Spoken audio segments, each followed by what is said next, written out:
Hi everyone, welcome to ATRM Meets, the movie interview show brought to you by All the Right Movies. My name is Luke. On the show, we talk to people in entertainment about their work, the movies they love, and how movies have influenced them. And on today's show, I'm talking to a man who's been in the music biz for over 40 years, from 80s hardcore punk band Heart Attack when he was a kid, to influential 90s band D-Generation, to continued critically acclaimed solo work since the turn of the century. It's a pleasure to be talking to the one and only Jesse Malin. Great to have you on the show, Jesse. How are you doing?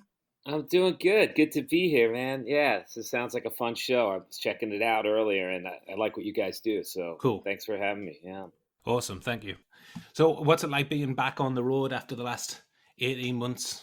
In some ways, it feels like riding a bike. You jump right back in. In other ways, there is some real appreciation of seeing people's faces and hearing the music played through those big PA systems. And Yeah. there's just after not having it, there's something about that human connection of a crowd firing up and having that back and forth with your audience. And so it was really great. I mean, we just did England, which is one of my favorite places to go. The audiences come out early. They Yeah. watch the support bands. They buy merch. They know the words. So Great. I mean, it must have felt like a distant memory over the last 12, 18 months or so, that tour.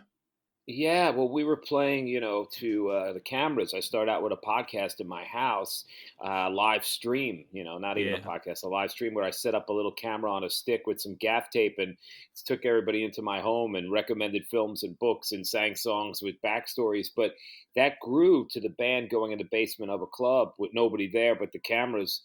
So, you finish a song and it's silent and there's no Yeah. applause. It's kind of the silence is deafening, Yeah. but I got used to it, knowing that there were people out there. On the tour, I was telling stories about how I compared it to the film Wings of Desire, the Wim Wenders film, where Peter Falk is the American actor Columbo. He's out there, Yeah. and it's about angels, and there's angels watching people, and he goes, I can't see you.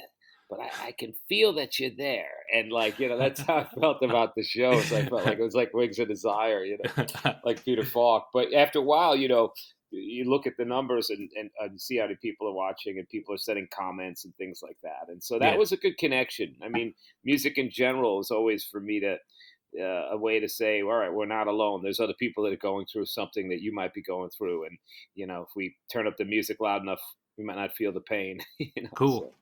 So it's a great Peter Falk impression as well. Yeah, I got a raincoat in the closet too. Yeah.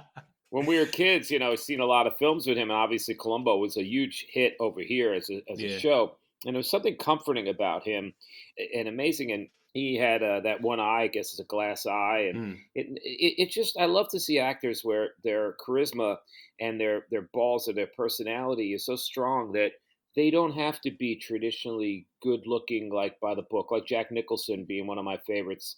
Yeah. He's this little guy and receding hair, but he's got so much attitude. And I Oh, think yeah. life is like that. And with Peter Falk, as a kid, I had a lazy eye and I had to wear a patch and glasses. And I just felt like, such a misfit. We were always moving and always the new kid on the bus and the new kid at school. And I had this patch and these glasses. And my mother would say, get on the bus, Captain Hook. Come on, Captain Hook, be brave. But Peter Falk, was able to be all that and have such a hit series with Columbo, which I did enjoy. And as I got more into film and got older, I was like, oh, that's the guy, from Cassavetes, from Columbo. He's in Yeah, these yeah. Cassavetes films that are so edgy and like nothing I had ever seen when I saw my first Cassavetes. And there was Peter Falk, and in a different kind of lovableness and a different kind of heart on his sleeve.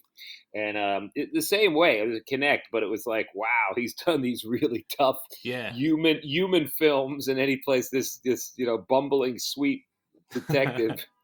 I think he gave money to Cassavetes to get A Woman Under the Influence into production. Oh wow, that makes sense. Yeah, I mean, Yeah. Cassavetes took wherever you could get it. I guess that film was so real to me. It felt when I was younger. I guess in the '80s, in my Mm. late teens, I'd seen a lot of tough films, and I thought I could hang with the Midnight Cowboys and the Deliverances of the world. And I went to see in the theater Women Under the Influence, and it felt so stark and hard that I walked out the first two or three times that I tried to make it through. Granted, it's a long film, but Yeah. it was just so intense. And I once, the first time I ever met Jim Jarmusch, I was a fan of his work since the '80s, and we were at a birthday party for a photographer friend of ours, Bob Gruen, and Jim was there. And I had been at a party for the film Night on Earth. And I Right. remember we were so excited. That's where I met Bob Gruen, the photographer. He was there. And we went up to him. We were just starting Degeneration. And we said, Bob Gruen, we got this band. Will you take our picture? And he gave us his card. And it's like, I got good rates. They're not too bad, reasonable. And we were like, oh boy. But then Debbie Harry was at this party and she was there. We're like, Debbie Harry, Blondie. And she was like, she was nervous and excited, she told us, and we were just excited to meet her. Yeah. But she was going to meet Jenna Rollins, who was in Night on Earth. Okay. Yeah. So flash forward to a couple years later at Bob Gruen's Christmas party, and I was talking to Jim Jarmusch for the first time, and I said, "Man, you worked with Jenna Rollins. What was that like?" And he said, "Well, once I started working with her, obviously John was dead, and she hadn't done anything. Maybe it's her first film coming back." Right. And he got a call. Hey Jim, it's Peter here, Peter Falk. Anything you need with Jenna, just give me a call. If you need anything, just checking in. I'm here. I was like, wow, that's old That's school, like amazing. buddy. Look, Bob Gruen, did he photograph the New York Dolls as well?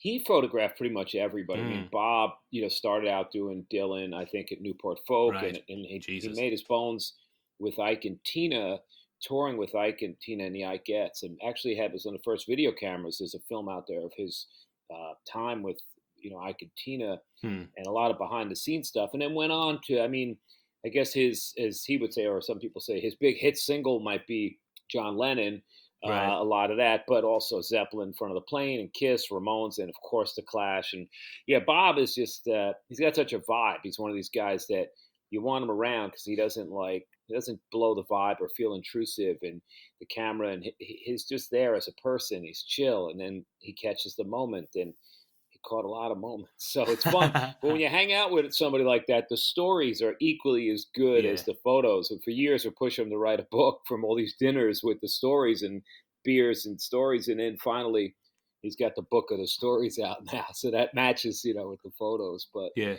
just as film, and I'm a fan of photography and other things that just capture and express, a feeling of the kind of things I like. So Yeah. Bob does that well. Cool. Yeah. So I'd like to go back a little bit, Jesse, if that's all right. Start us off with just to hear about some of your experiences growing up in New York. What kind of things influenced you, like from an early age? An early age, I came from a broken home. My father left first grade or so, but before that, we moved a lot. So I was always the new kid, as I said. I had that patch. I was like, Yeah. so my defense became like the class clown. That was how I didn't feel like a freak and an outsider. Little did I know, wearing the patch and moving and being the new kid and looking different, feeling different, was going to help me, I guess, into the world of punk rock or rock and roll because you're an outsider. But Yeah. then I felt so insecure. So I would take the patch off and roll around on the floor and throw it and, put on skits and goof around the class. And then we'd move. But when I got to Queens, New York, I felt I was born in Queens and then we moved around to Jersey a bit. When I got back to Queens, I was living with my mom and I was pretty embarrassed that we all lived in one bedroom. My mother slept on a pull-out couch, and Right. me and my sister shared a room. We didn't have a stereo, and we didn't have a color TV like other kids had. It wasn't a fancy neighborhood, but it was Queens in the '70s, and the '70s in Queens were pretty wild. Teenagers on the street blasting rock and roll, hanging out in parks, smell of pot. My mom tried to have a single life, working as a waitress, a makeup artist, and whatever odd jobs she did. She occasionally would have babysitters so she could go out, go see whatever the single scene, or meet Yeah. men, hang out on dates, whatever, friends. So I was around babysitters. They were older and they all had a cool look and they loved rock and roll and film. And I was just excited, and I had exposure to, I guess, shows like Batman, the series on Right. reruns. And it was so exciting to me. And I like cartoons like Flintstones and stuff like that. But I would get a glimpse of some films, children's films like Herbie and the Love Bug, and even then maybe some James Bond, but they'd let us see. Right. But the movies, my parents would talk about film when they were together, and then on my mother's side, it was always films like, oh, look at who that is, or wow, he was in this, and there was these people that were dreamers that wanted to be singers, wanted to be actors, but they Right. ended up just doing mundane stuff and not following through. but I was in school and I was hyper, and I had all this anger and energy, and I guess I'd seen a couple of films. I can't remember what the first one was, but I would feel like me and my cousin who lived across the street, like we'd want to go make a movie at first or second grade, like we pretend we're like James Bond, or pretend Right. like in an elevator, or the floor is falling out. Hold on, and so I just got exposed to music, from the radio, and then from my father would visit now and then. He'd be playing stuff, and we couldn't really talk, have conversations often. He didn't know what to do with us. So it kind of felt like we were talking through records, through Yeah. Jim Croce records or Cool. rock and roll. It just became a thing to me. And when my babysitters would have records, and I'd listen to the radio, and artists like Elton John and Jim Croce and Chuck Berry really spoke Right. to me. But I was living in this one bedroom, and I felt like such a poor, outcast until I watched this show called Good Times, which was a Afro American family Okay. with Jimmy Walker, Dynamite, Right. JJ, Right. Right. Okay. Yeah. and they all lived in one place and slept on the couch, and it was a tiny place where the couch was a pull-out bed, and so I didn't feel so weird, and I really loved this show. It was funny, and I was obsessed with amusement parks, with roller coasters and rides, any kind of adrenaline, and cool T-shirts, and rock and roll on the radio. And the radio was everywhere, blasting out of cars. So I'd watch Good Times, and I felt a little better about myself. And then a show called Happy Days came on, Yeah. and at the same time and the same night. So you had to choose. And I remember I started to check out Happy Days because some kids with this and that. And it had that thing that America had in the 70s, a fascination with the 50s. Hmm. Leather jackets, American Right. Right. Graffiti had been a hit. So I really got into this character Fonzie, and I started to put Vaseline in my hair, and I wanted a leather jacket, and I got a plastic vinyl one that was cheaper, but it really spoke to me. And then I'd watch a show called Welcome Back, Kotter with John Travolta about these misfit, dumb kids in Brooklyn, the Right. sweat hogs. And it was a wonderful concept, not the smartest show, but the teacher was one of them once, and he got out of the dumb class, the lowest class, and he then became a teacher and came back to teach these kids in Brooklyn. And he always started the show with a joke, and he ended the show with a joke to his wife. So there was something very sweet. But Right. it's the first the world got to see Travolta. So these shows, I would start to write little sketches in class and give out props, and whatever, and have the class act out these things. And then I would see movies. My father would come to visit. When he did, he didn't know what to do with us. He'd take us to the movies. Same thing with my grandfather. And the movies were, at that point, they didn't think too hard to not let us see certain things. So at a Yeah. young age, we saw films that had a restricted rated R. And I was fascinated with what was going on at night, what was going on away from my town, what was going on in the city, sex at a young age, violence, action. So I would read Mad Magazine. If I wasn't able to see a film, I'd read they do a spoof on it, Hmm. 4 page, and I could really digest some of the film from the Mad Magazine spoof. Right. I would talk to babysitters about films and grill them. And in those days, films would run for a year. The Yeah. Exorcist, or they would go like 72-second smash week. Like people would line up, and there was films on TV, that were edited, and there were films in the theater. And at a young age, it was a way out from the pain. It was the music coming through on the radio, definitely Elton John, which actually spoke to me at a young age. Somebody said, "Oh, he's gay," and I said, "Well, then I guess that's okay because I like his music." So I guess Yeah. like he was a message, and also this ugly guy that is thinning hair and not the tallest, most handsome guy, but he took all that stuff with this great voice, and he made big glasses and big outfits, and take something that's a weakness and make it into a strength. And that's Mm. one of my songs on the new record, "Tall Black Horses," about that. Cool. But anyway, the influx of film and music from the street, going to movies with, my mother's boyfriends didn't care. They'd want to impress her. Or they'd take us to see Taxi Driver or Billy Jack, or my father would go with his new girlfriend. So we were always being schlepped along. And then when we eventually could make it about 20 blocks from the house, there was a theater called the Quartet, and it had 4 movies in there. It was a new thing, or at the Right. time, to me, 4 or 5 movies, and you could pay for one and then sneak into the one you shouldn't see, or sneak into them all. And so we would go from theater to theater like a pinball, and I got to see a lot of stuff, and I was very curious on the sex and violence. And they were very worried about me in school in second grade, that they maybe go to a therapist. They were worried I wasn't going to have a childhood, that I wanted to be an Right. adult so bad. I was saw One Flew Over the Cuckoo's Nest for my third grade birthday. My mother took all my friends. It became my favorite movie and still is one of them. Yeah. I was able to digest some of this stuff, not fully understand it. There was the 70s film era, which was so great, as well as the 70s rock and roll era. If you read that book, Easy Riders and Raging Bulls, Yeah. Oh, you amazing. read Please Kill Me, right? Easy Riders is like Please Film Me, a very similar oral history. But, films like Death Wish, which don't really hold up now, meant a No. lot to me. I was angry and the city felt scary. So I'd take a knife out of the drawer and a newspaper and I'd recreate the scene in school with the kids and be like, all right, you're going to be reading a newspaper with a knife under it and someone's going to mug you and you cut the paper. And I would try to reenact scenes out of Death Wish or Dirty Harry. And some of the politics are a little different for me right now, but Billy Jack, Yeah. Taxi Driver, there was so much of these characters that were outsiders feeling like they're being pushed to the limits and they're going to explode. Maybe it's this post Vietnam thing, Yeah. some of Yeah. it, Of maybe course. it's just the isolated, and in this case, it was more men, but those characters I related to. And then as I got a little older, maybe a year or two, it was Dog Day Afternoon and One Flew Over the Cuckoo's Nest, where these guys wore their humanity, their heart on their sleeve so heavily that they're prepared to go down with the whole ship, like Pacino's character in Dog Day. He Yeah. becomes friends with the people in the bank and doesn't even do it right.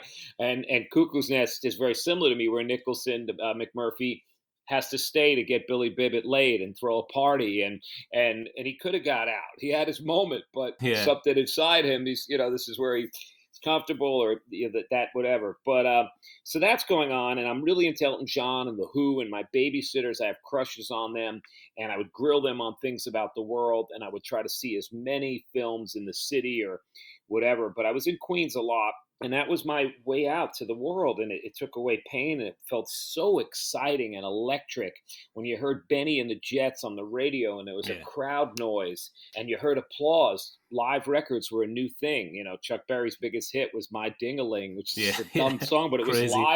live in London. Yeah. And then Frampton, and Kiss, Mm. Frampton Comes Alive, like just to hear the crowd that's probably dubbed in, that was a thing. So to hear Benny and the Jets in the street, and I was mad at my family and had a line about we'll fight our parents out in the street because I wanted like no rules and I want to do whatever I want to do, which whatever it was, eat candy and stay up late. But that feeling. So I started to really see a lot of films, and I feel very fortunate that it was the '70s, and I got to hear all that.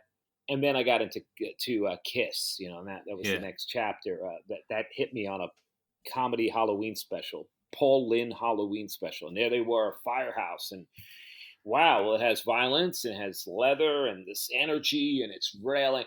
If I was a little older, I would have saw through it, but I was at that age where Yeah. it spoke to me. If I was older, I'd have been like, oh, this is cheesy. But some of us got taken in by Kiss at that point. So I went from Elton John to like Kiss, and that was everything. And then from there, punk rock. So you mentioned you were born in Queens, and I think like outsiders, when you say New York, everybody thinks Manhattan. Films like Annie Hall, Pelham 123, Marathon Man, I think influenced that. What did Manhattan symbolize or mean to you in your youth growing up in like the outer borough of Queens? Well, like I have a song called Brooklyn, and it's about people that lived in Brooklyn 15 minutes away on the other side of the bridge. Yeah. And they'd never really go into the city, or they went. When I was a kid in Queens, that's where everything was. My mother worked in Bloomingdale's, on 59th Street, and I'd go to work with her, and she'd let me walk around the neighborhood and look at shops that had Led Zeppelin posters and Crazy Boots and Black Light stuff and head shops, and I would meet all kinds of people in Bloomingdale's, and I'd get on the tram and ride over to Roosevelt Island because it felt like a ride, or Cool. I just it was the city. It's just in the suburbs now. It's reversed. When I wrote the song Brooklyn, it was about if you didn't make it in the city, not make it like huge, like Sinatra would make it, but your dreams, or you weren't able to sustain to survive. Some people OD'd, some people took their tail, packed up their tail, held it, and went back to where they came from. Yeah. And this song is about going back to Brooklyn after it didn't work out in the city. Hmm. Now kids, it's a different meaning. They've left the old apple of Manhattan Yeah. Yeah. and they go to Queens and Brooklyn. There's galleries and vegan shops and vintage and clubs, and that's changed. But that song is almost 20 years old. It is 20 years old. So it was a Yeah. different concept till Williamsburg, Brooklyn, and Bushwick. But Yeah.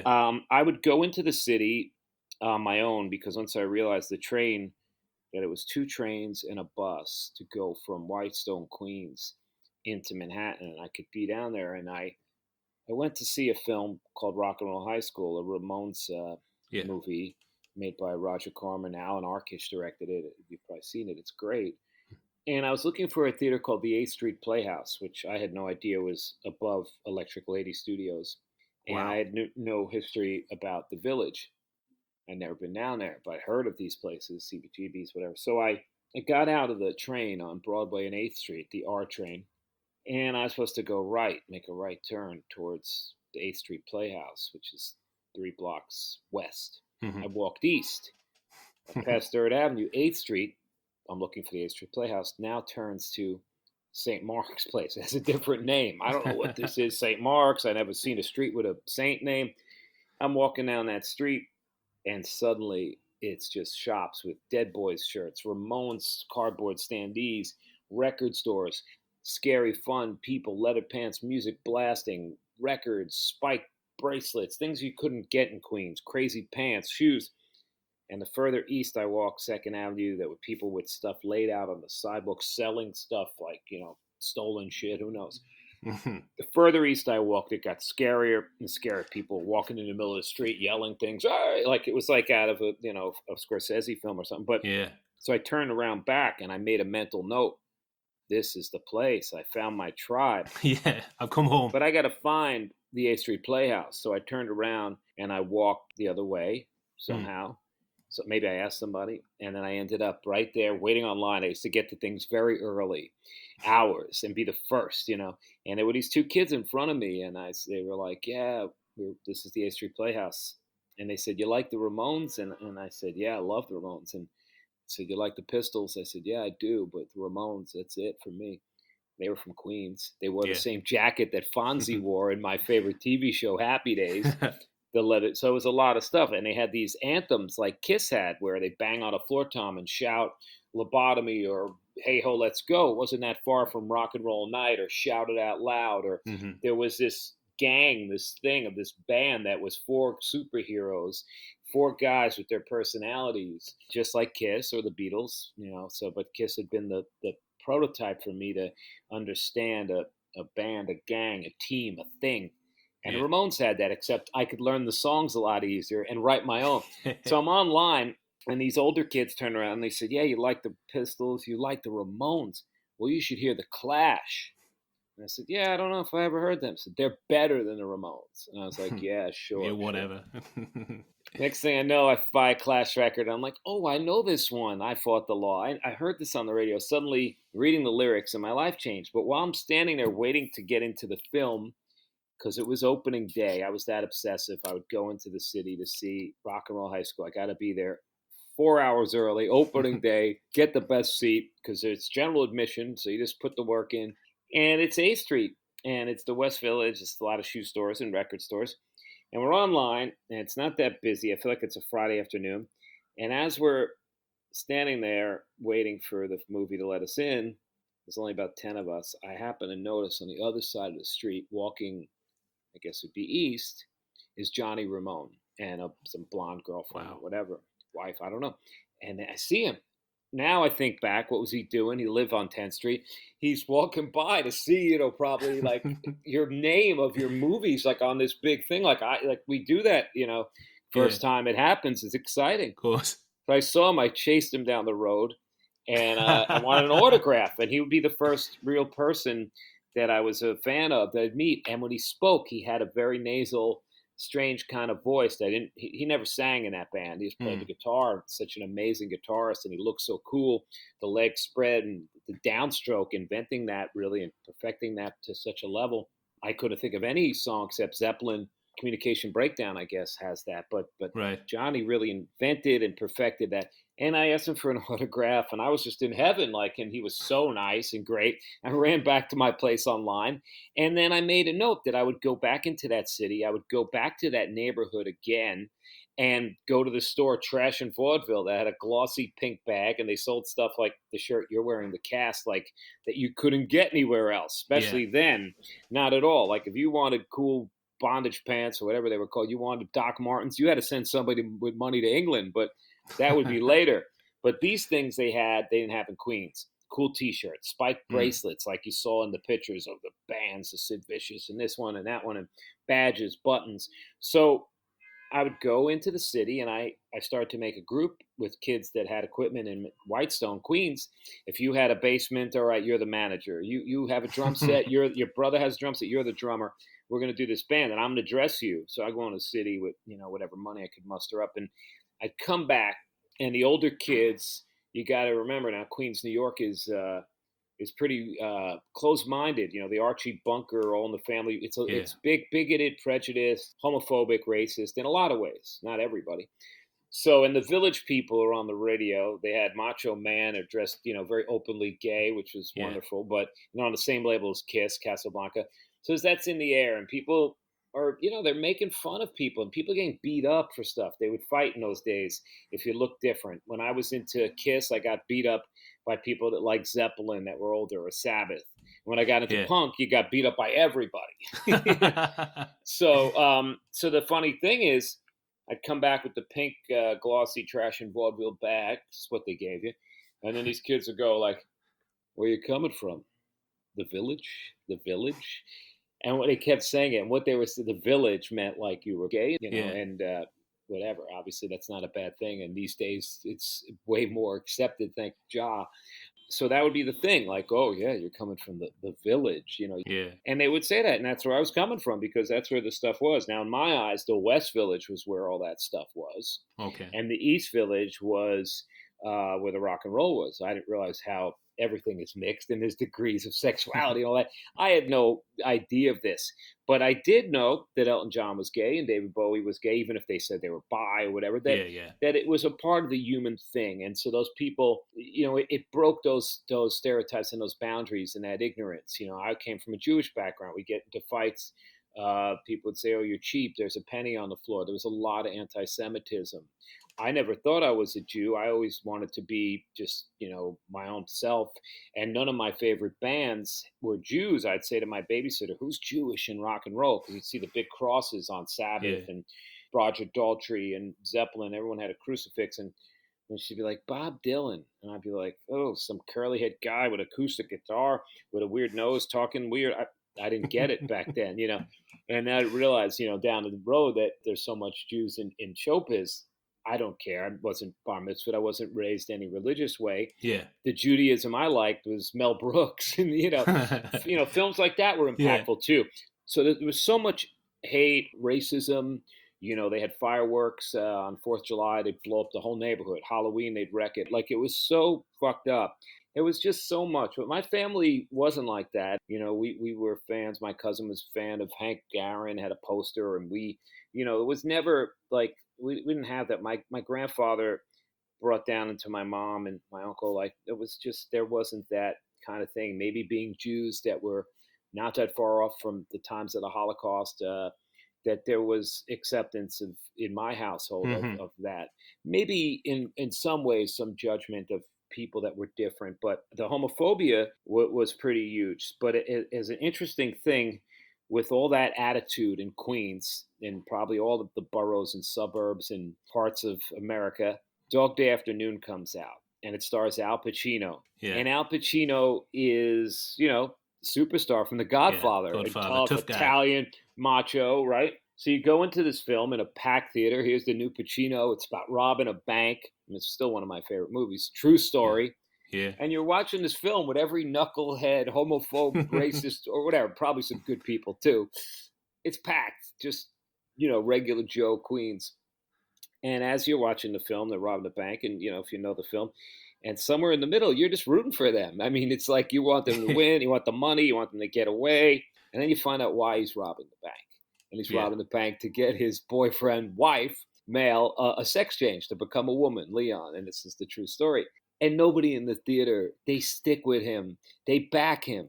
One, Wow. because the story's so good. Two, because Pacino fucking plays it, man. He plays it so hard. Yeah. So the whole theater is with him.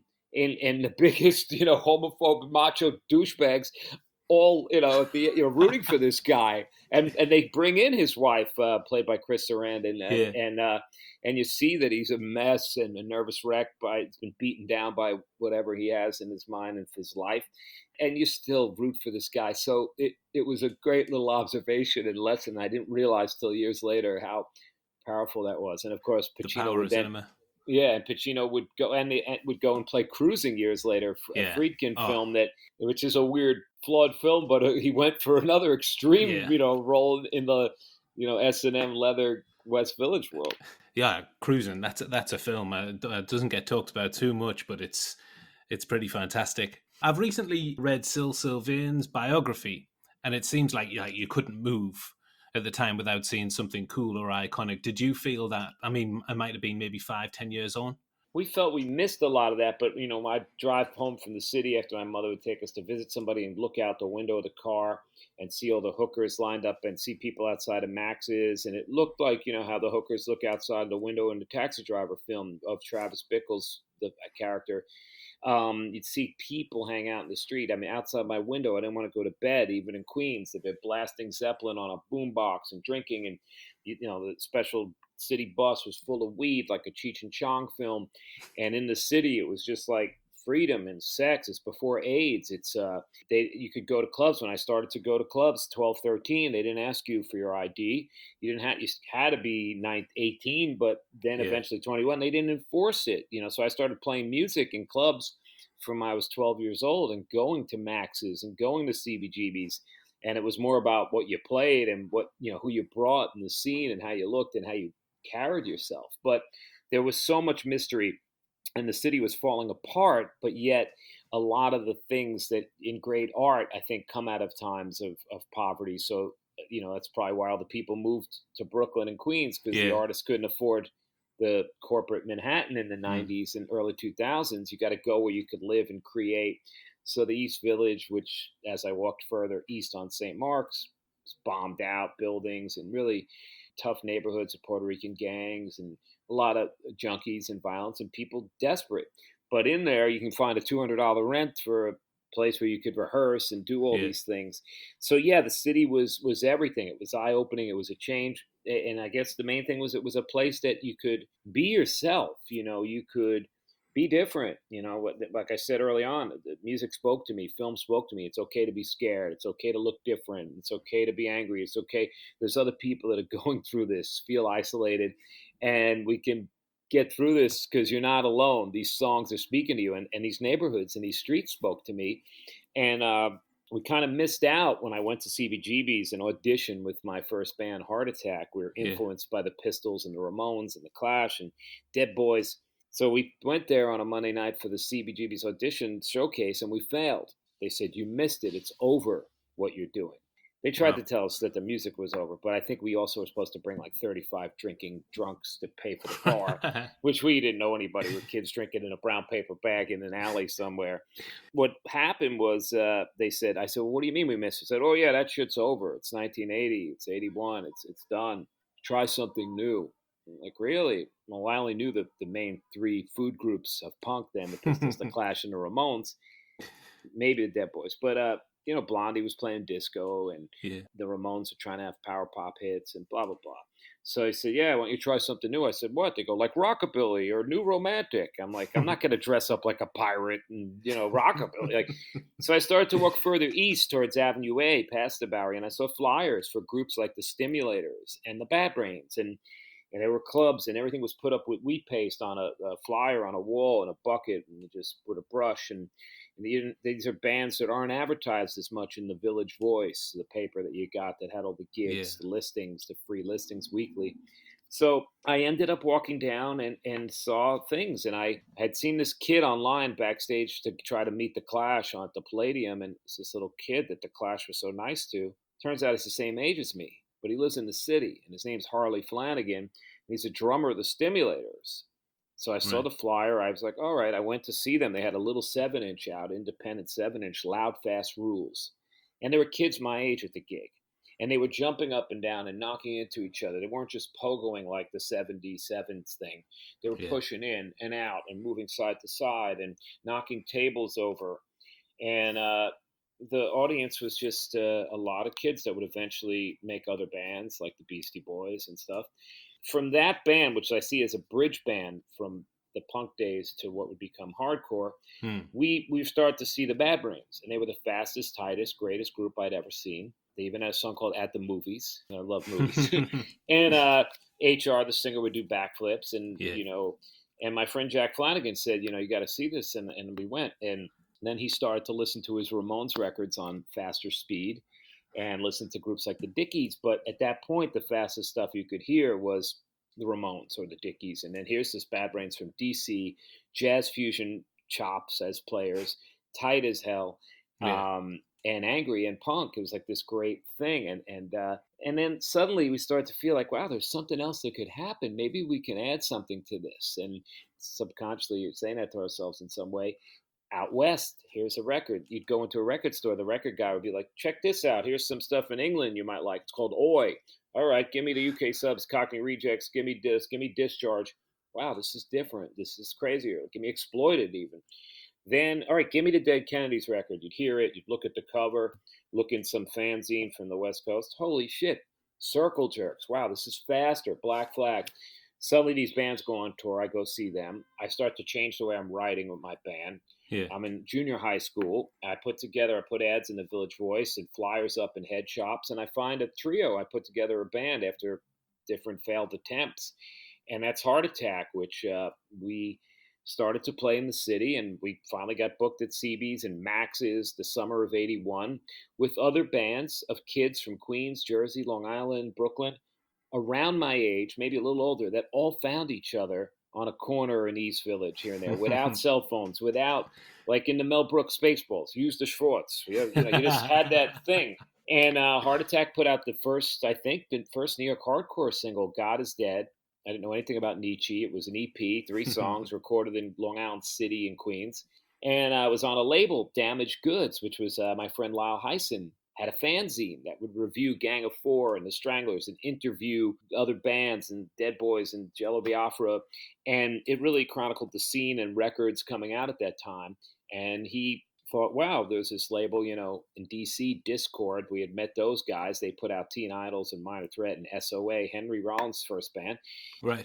And Lyle put together Damaged Goods, and we did one single with them, and it took so long for it to come out, and we had all these young angry issues, so we were like, we're cutting the limited pressing to 300, and so it became a collector item. The band went on from I was 12 to 16, did 3 records. We got to tour America a bunch.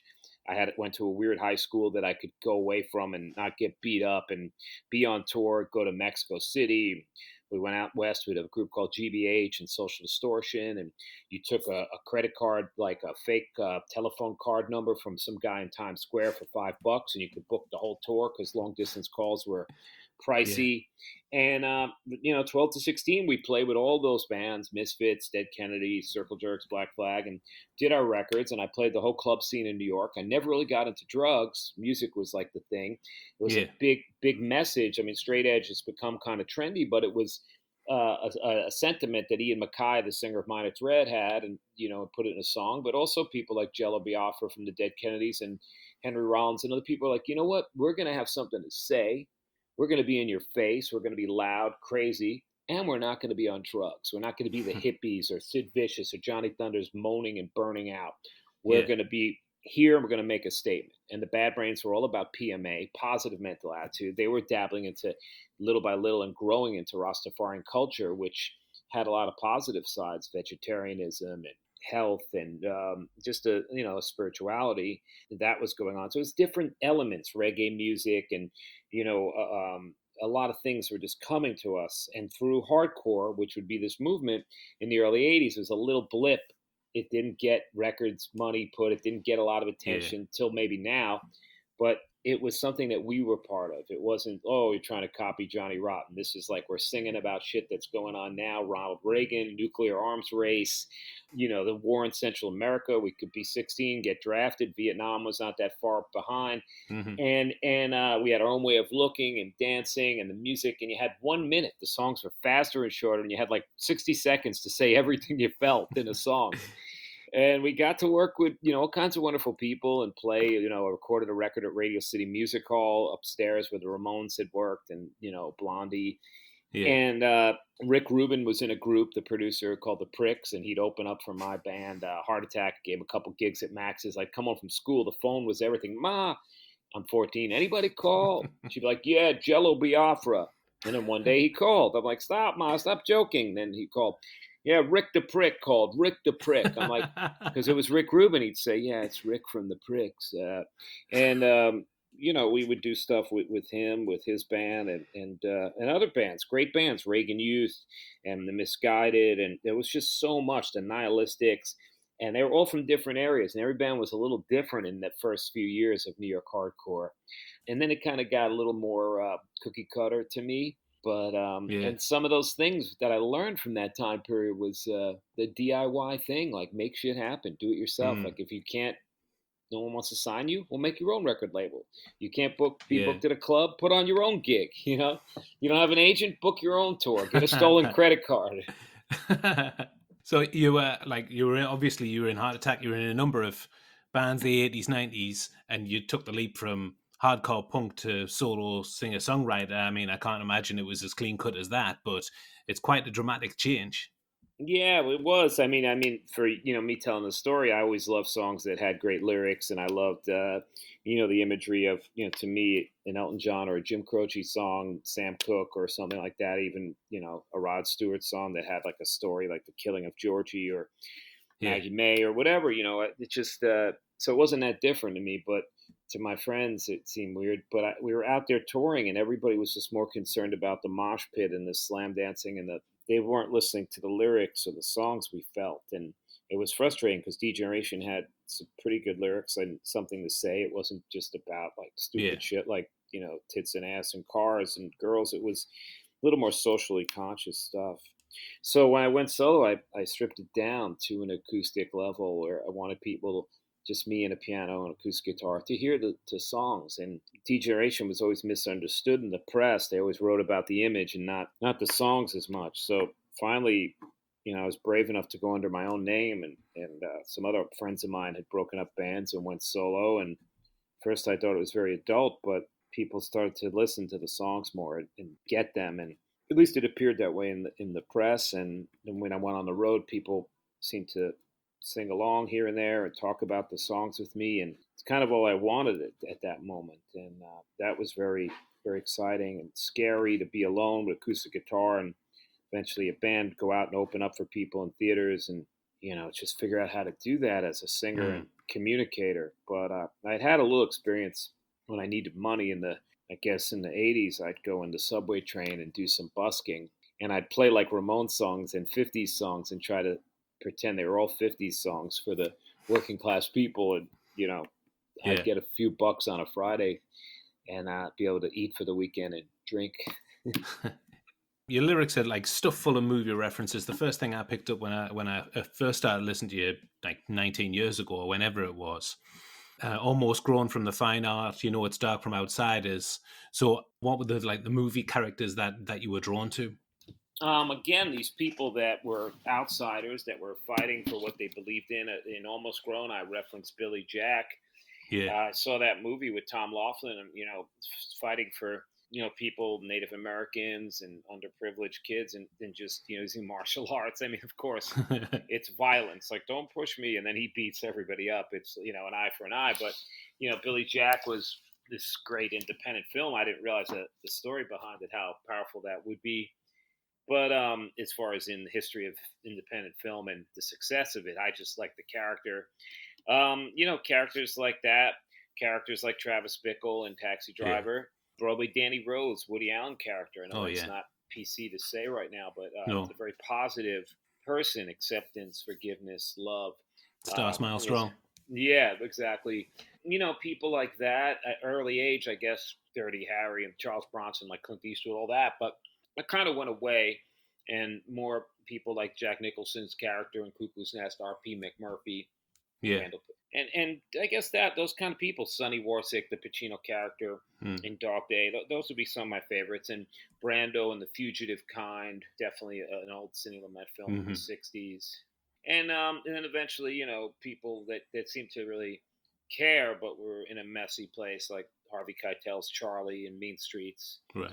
and then female characters, Ellen Burstyn, Alice Doesn't Even Live Here Anymore was one of my favorite films, but it was my mother's favorite movie, and it really is kind of very much like a single mom dealing with a crazy kid that wants to play guitar and be friends with Yeah. Jodie Foster and do bad things. And he's just a kid. The kid in Alice Doesn't Live Anymore. But I could really relate to that film and how Ellen Burstyn was, and even films like corny as it may be, Wizard of Oz, just the message, Miracle on 34th Street. Oh As I yeah. got older, Casablanca would be one of my favorites. As popular as it is, it has so much in the dialogue and the writing, and I don't know, it's just amazing. Chinatown, one of my favorite Yeah. films ever too. Incredible. You had a small part to play in Scorsese's Bringing Out the Dead as well. How did that come about? Somebody said, "Oh, they're interviewing people for this movie. It's going to be in New York," and I said, "I want to go. Can I get in there?" But I always believe in manifesting things in life, where you got to say it to the universe. I'm not like some super spiritual, like whatever person, but I feel like if you kind of say it out loud or kind of put your eyes on the prize, so to speak. So I said to my girlfriend, I just want to like be in a movie. I just Yeah. want to do some acting. I don't know. I want to kind of do that. Just said it. Next thing you know, I got this opportunity to read for Ellen Lewis, the casting director, and Martin Scorsese at the Waldorf Astoria, where Broadway Danny Rose, the Woody Allen film, has a lot to do Yeah. with this particular hotel in this film. And I had to go up in this little room and read for him. And it was that alone was amazing. I was like, wow, that's great. I called my sister. I said, I can't believe I just walked through the Waldorf and I read. And he asked me if I did any acting, and I said, "Well, I was in the school play, but I've done a lot of music videos. I'm a singer." And I read this line, and I got a call a couple days later. They liked you, but they cut that scene out now. And Oh. but Marty Scorsese has a memory of an elephant. He'll think of you. And I said, whatever. This was great enough, to myself. Yeah. About 2 weeks later, I got a call. We got a part for you. I said, well, when do I come in and read? They said, no, you don't have to. You got the part. I said, what? It's a tiny part. So it was a doorman at CBGB's. No Yeah. big stretch. It's a film about an EMS worker. It's kind of like After Hours meets Taxi Driver, called Bringing Yeah. Out the Dead.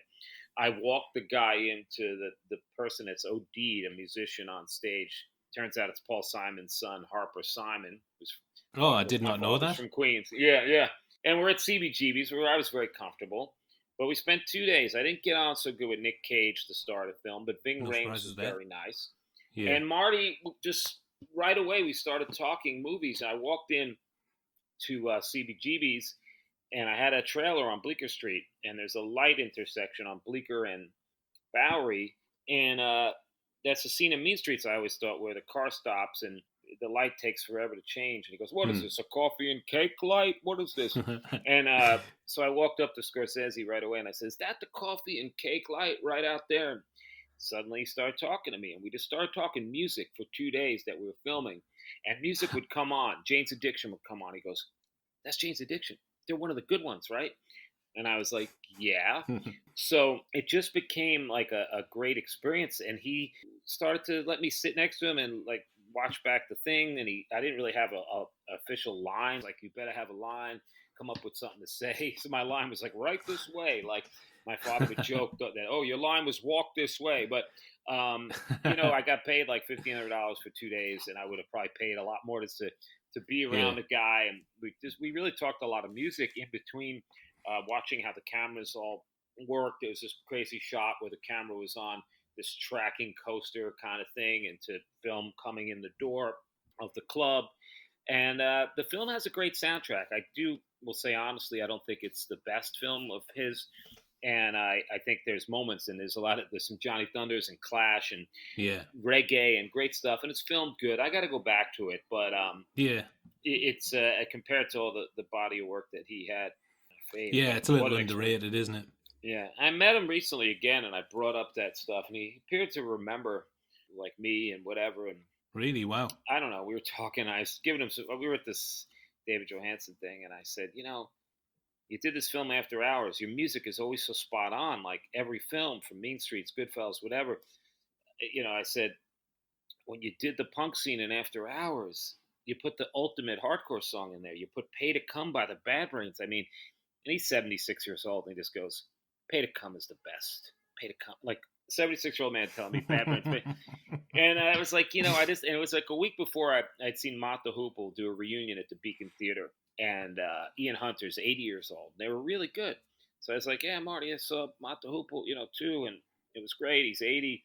And I said, you're so good. You not only put Mott the Hoople in Alice Doesn't Live Her Anymore, all the way from Memphis, but you have it in the dialogue where Ellen Burstyn says, "Turn down that Mott the Hoople." So he laughed. I would like to know what your perception is of British culture, actually, Jesse. I know that you're a big fan of the Clash and other British bands, but what about films? Are there any that stand out, or do they translate well for you? My family was really big on A Christmas Carol, the Alistair Sim version. Right. That was like one, like there was like that's the one you got to watch in the house.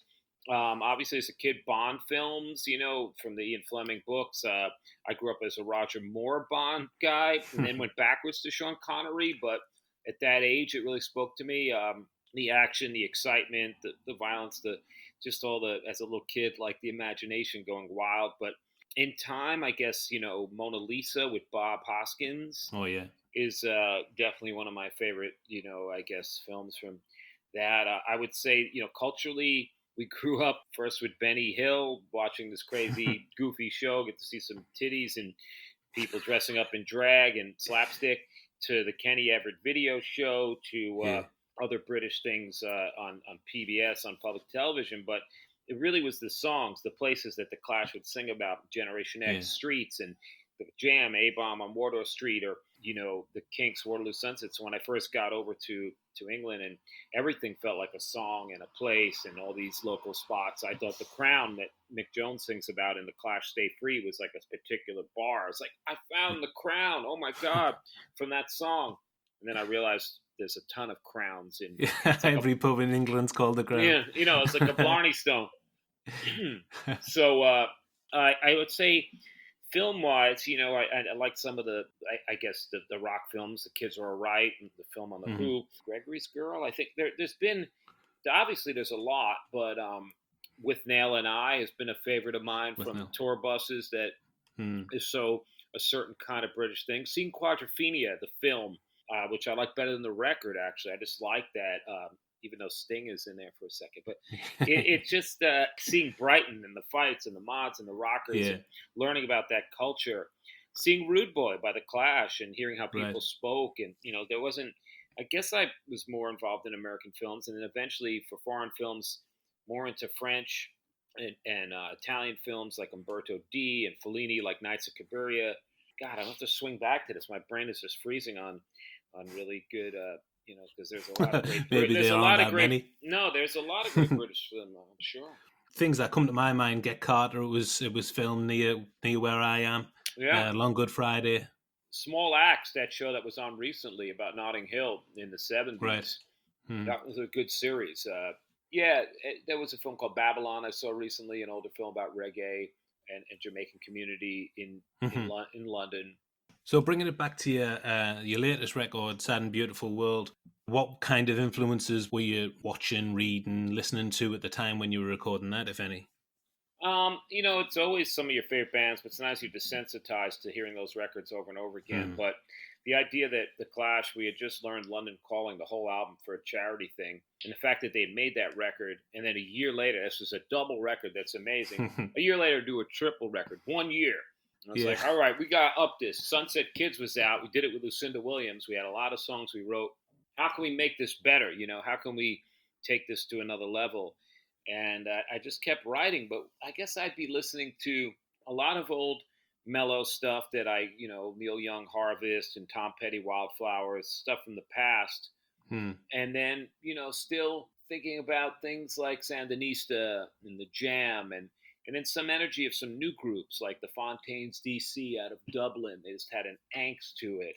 And going back to some of the pop stuff that I loved, Blondie and Cheap Trick and the Raspberries, and it'd be just a mix, the Stooges and the Stones. But really, things just come in a free-form way. I mean, I always try to take in new stuff. I don't always find new stuff that I love, but I like some St. Vincent and I like this Oh band, The yeah. Clockworks, from over in UK. Just things coming in, but I guess you just kind of walk into a room and you spit something out on a guitar and you start banging on, singing. It's a free form kind of expression, and then try to figure out what's really going on, like it's a Rorschach test. Go back and what am I saying here? Sometimes we sit down and say, let's write something. Me and Derek wrote this song, "Dance with the System." I'm like, let's kind of go for some like Stooges, 1971 kind of groove, sleazy kind of thing, like Stooges, Stones, Yeah. but New York, Hmm. and then some of it just I don't know, sometimes things that I wouldn't expect, like Big Audio Dynamite, Mick Jones and the Clash side band, like Yeah. some things just kind of stick with me. But then I like a lot of new artists, that are doing stuff like Jason Isbell, and Oh I yeah. really like that. What he's been doing. I'm just into songs, and sometimes you just kind of come out and you're not aware of the influences. I guess some songs like Sinner, which is Hmm. different on the record. Maybe I'd been listening to a lot of Nick Cave and the Bad Seeds when I wrote that Right. one with Derek. And sometimes writing alone, I have a set kind of head. I get into a very good trance of a place, and just go and get lost and just write and listen back later and see what songs are sticking. Yeah. And then sometimes I co-write with Derek or with Rob, my piano player on this record, where they're kind of leading the thing musically and they're playing the instrument, and I'm freer because I'm not boxed into my hands thinking about each chord change. Melodically, I find myself Mm. freer to just go into the places and then be like, wow, really? You were just playing two chords the whole time? And I was able to hit all these different melodies that I wouldn't have hit. So, sometimes we'll just guide each other. We work off a beat. My guitar player, Derek, who produced the record, will have a drum beat on a beatbox and bring it over. And that beat will give us some kind of mojo, will give me some Hmm. kind of attitude, like Backstabbers. I think we were Yeah. thinking about the Velvet Underground, rock and roll, the song rock and Right. roll, and then we had this beat, and it just sometimes it's a real mix. I think that's what makes every artist when they pull it together is a bunch of different influences thrown into a pot like you're making a soup or something, and how you mix Hmm. up the ingredients and spit it out is how that's going to be your specialty. If it go, or it's crap, and you Yeah. make everybody sick and you poison the whole world. You recorded that on, I think it was a mixture of the East and West Coast. And does the geography affect your writing, your music, like the influences of the city that you're in? Well, that was Sunset Kids. Half was done in L.A. with Right. Lucinda Williams. The other half was done in New York with Lucinda Williams and her husband Tom Overby. So, I always have New York in me. Even if I go to L.A., you can't Yeah. take the city out of the kid. I don't know what the expression is, but this record was done during lockdown, so it's not a COVID like handbook rah rah rah. But it's Hmm. also you couldn't have made a record sitting in this apartment without being locked in alone and nobody on the streets except Hmm. fire engines and ambulances and people cheering with pots and pans for Yeah. healthcare Yeah. workers, and then people rioting, protesting, looting. Like it definitely seeped into the record's content in some ways, but it's not the guidebook souvenir COVID pandemo. And that's serious stuff. I don't mean to be funny, but it's Oh just like yeah. it's enough of that. But in some ways, it's part of our you know atmosphere. A few songs were written, a good amount, half of them probably before the pandemic. So Right. we just couldn't finish the record. It was supposed to be out a year sooner, so some of the singles came out sooner. But I've Yeah. always loved the mellow stuff with my favorite bands and the loud stuff. And as a writer and singer, I love to do acoustic ballads and go break it down or with the piano. And then I love to move my body and have something physical that I can really sweat it out to. And on this record, I decided to serve up both sides of that. Hmm. The roots rock and the radicals, as we call it. So it became a double record, and one side's more of that Americana thing, and the other side's more Hmm. like Saturday Night in the City with the vibrator in your pocket or something. I don't know what Okay, that means. Jesse. I've got a few hypothetical questions for you, just kind Yeah, of a yeah. few quick fire ones to finish us off. Hypothetically, you're doing a soundtrack for a movie. Who would you have as director and star, living or dead? Oh wow, living or dead. Director and star doing a soundtrack for a film. John Cassavetes and Jenna Rollins starring it. Yeah. Cool. Dream team. And in a film about your life, what songs would be on the soundtrack? Jim Croce, Bad Bad Leroy Brown, the Batman theme. I just want to have something to do. The Ramones. Shino's a punk rocker. I'm so bored with the USA. Been Caught Stealing, Jane's Addiction. Operator, Jim Croce. Memphis, Chuck Berry. You Never Can Tell, Chuck Berry. Someone Saved My Life Tonight, Elton John. Probably Neil Young, Heart of Gold. A Change Is Gonna Come, Sam Cooke. Here Comes a Regular, The Replacements. Cool. And who plays you, living? Oh, I don't know. God. Mike Imperioli. Oh, great choice. And if you could be in a film like Jarmusch's Coffee and Cigarettes, which is like broken up into a number of short stories, who would you like to act with in your segment? Steve Coogan. Really? Coogan? Yeah. Yeah, he's versatile. Okay, what are your all-time top 5 favorite films, Jesse? Chinatown, Taxi Driver, Casablanca, Broadway Danny Rose. Oh boy, this is tough. There's too many. I'm trying to commit to this. Look around my room here. Oh my God, Lenny by Bob Fosse. Cool. So, like, final question, Jesse. Sub question to what we've just talked about. Say your favorite film. I will just pick one of those. Taxi Driver. If you could choose one of your songs to play as the credits roll, which would it be? All right, for Taxi Driver. Wow, that's an interesting one. God's Lonely People, I guess. Oh, I don't know. Let me see. I gotta dig in there. What would be Fine Art of Self-Destruction, the song. Excellent. Okay, great. Thank you, Jesse. You've been a real sport answering those. All right. Thank you for this. I really appreciate it. And yeah, we'll talk again soon, I hope. Okay, yeah, that's absolutely great, Jesse. I really appreciate you coming on. Good luck with the show and the new record, the tour. It's been a pleasure talking to you. Same here, man. Great time. Thank you.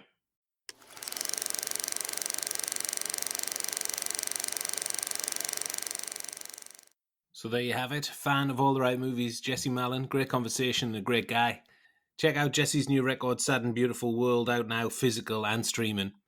Jesse is back on tour at the end of October, early November. So if you're one of our listeners in Europe, Sweden, Netherlands, Germany, France and Belgium, go check out Jesse live. Speaking from experience, it really is one of the best live performances you'll see. As for us, our latest podcast on classic and hit films is on Poltergeist. That came out last week and is available everywhere, as are our most recent 20 episodes. The rest, along with a load of exclusive shows, are available only on Patreon, so go to patreon.com/alltherightmovies to support us and get access to hours and hours of great content. Coming up for our Patreon supporters at the end of October is our conversation on two Jack Nicholson classics, Chinatown and Cuckoo's Nest. On general release, the next podcast is our Take 30 show where we talk about Tom Hanks and Big. That's available from Friday the 29th of October. Then on our classic podcast the week after, John, Matt and PI are in 50s LA to bring you the behind-the-scenes story of LA Confidential. Coming at you thick and fast with loads of 5-star content. In the meantime, check out our social media for great daily movie content as well. On Twitter, we are at ATRightMovies. Instagram at @all_rightmovies. Join our Facebook group, follow us on TikTok, subscribe to our YouTube channel, and like our videos. We've got loads more coming on YouTube in the future as well, so stay tuned. We will be back on ATRM Meets next month with another special guest, but we'll keep you in suspense until nearer the time. Thanks for tuning in. I hope you enjoyed my conversation with Jesse. We'll see you soon.